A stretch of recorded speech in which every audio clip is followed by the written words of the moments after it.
ఆంధ్రప్రదేశ్ ప్రభుత్వం 150 సర్వీసెస్‌ని మన వాట్సాప్‌లోనే చేసుకునేటట్టుగా రూపొందించిందండి. ఈ నంబరు స్క్రీన్ మీద కనబడుతుంది గదా! ఈ నంబర్‌ని మీరు క్లిక్ చేసి హలో అని పెట్టారంటే మనకి కంప్లీట్‌గా ఇన్ఫర్మేషన్ అంతా కూడా వస్తుంది. ఇందులో మనం సేవలను సెలెక్ట్ చేసుకుంటే సరిపోతుంది. ఇక్కడ నేను ఫర్ నౌ ఒక బస్ బుకింగ్ కోసం నేను చూశాను యాక్చువల్‌గా Palasa to Hyderabad.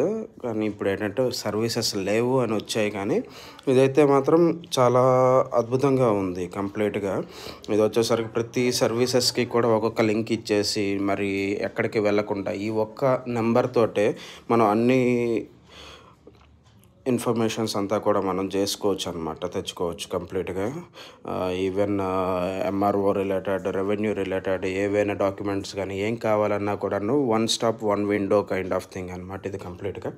So, one window పాలిసీని కంప్లీట్‌గా రూపొందించింది ఆంధ్రప్రదేశ్ గవర్నమెంట్ అనమాట. Please check once. Try it. Okay.